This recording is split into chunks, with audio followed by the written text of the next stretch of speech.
Hello everybody, welcome to my YouTube channel. My name is Zakaria, the Ghostwriter. Today I want to talk about alley docking. I know some of you guys, when you hear this term or this name, you don't know what it means. What it basically means is like reverse parking to the poles. What it means is that you have to reverse your truck to the poles when you are at the testing station.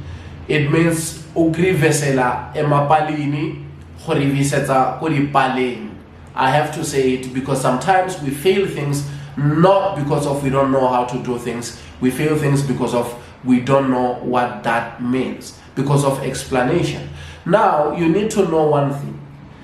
Alley docking begins with truck inspection. Most of the time, people will just go straight to reversing of the truck. You need to make sure that the truck that you are going to do the testing with, you check it thoroughly. And do not show fear to your truck, inspector or instructor. Make sure that you are confident. Make sure that when you are there doing truck inspection, everything that you point, you are sure about. And I will tell you the reason why. Now, by this time, I believe that when you book for alley docking, you already know how to do the clutch control, you already know how to drive because of you are sure that you can drive a truck. You cannot book if you don't know nothing about it, if you don't know about full observation. I'm not going to waste time on that one. So those who goes with the driving school, most of the time they teach them about the 45 degrees, the 90 degrees. That really means, they speak about the steering wheel.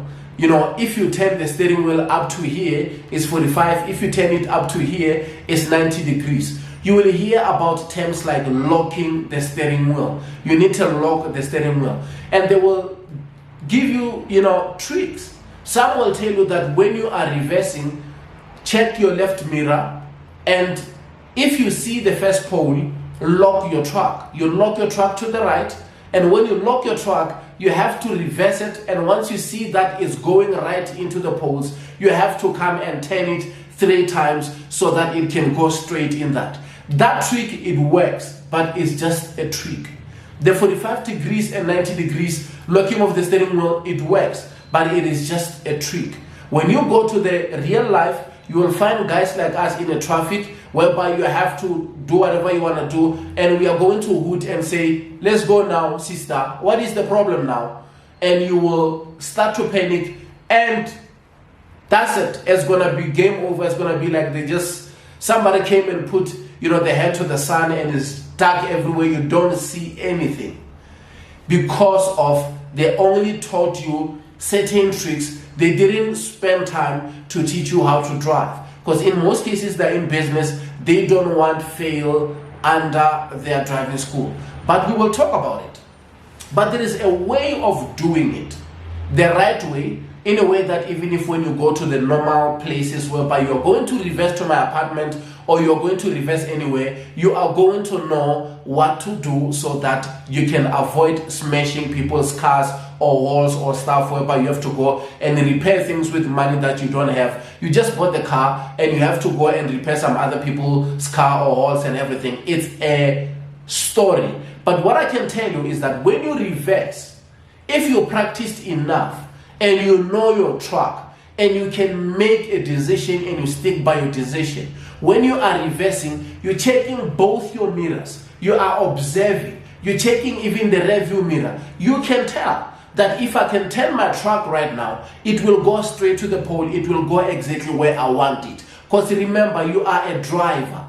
When somebody gives you a trick to manipulate the test, they don't help you in future, because outside there you'll be driving without all these tricks that they showed you. No wonder you see people smashing the robots, because of people are being taught how to do certain things the certain way. There are times whereby you need to know that when you're driving on the road, you are not only driving your car, you are driving other people's cars. Now when you are reversing, make sure, that is the trick that I want to tell you, it helps everywhere.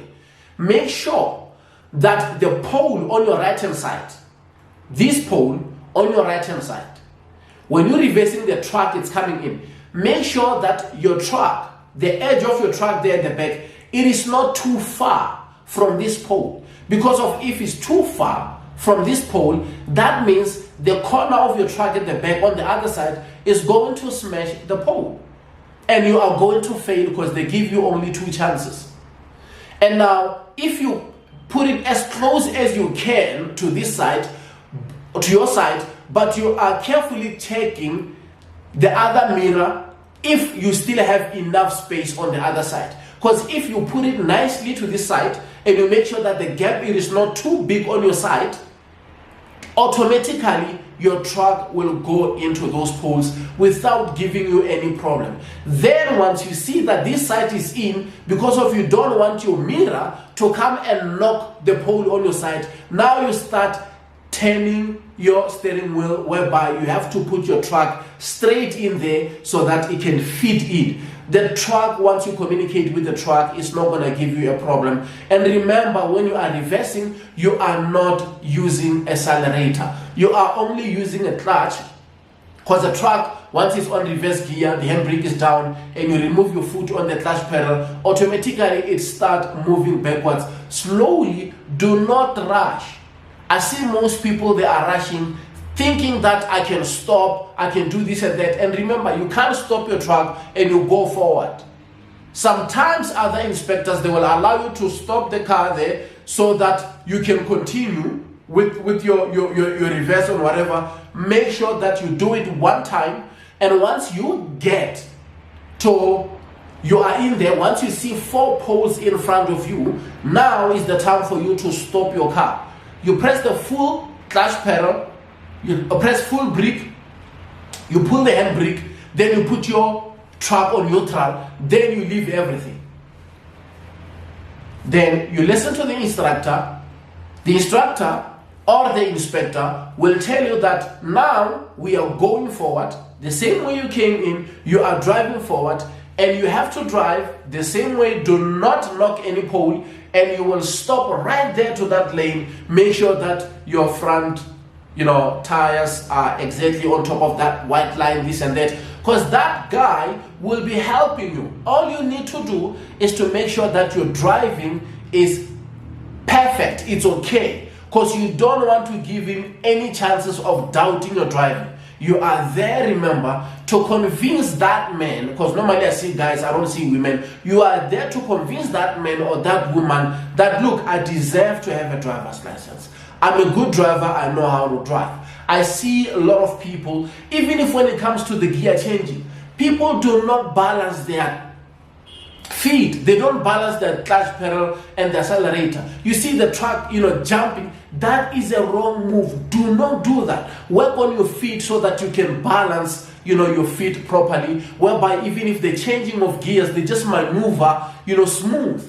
Then you will start hearing that inspector or instructor start to have a conversation with you. That's what really happened. The person already, you convince that person that, you know what, I'm a driver and I deserve this. Because what they are there to do is to check if you understand what you've been studying, you practiced well. Once you convince him everything is perfect, my beautiful brother or my beautiful sister, you are going to get your driver's license. And I am going to share, part 2 of this video right now, because I don't want this one to be long. I appreciate you guys showing me love and support.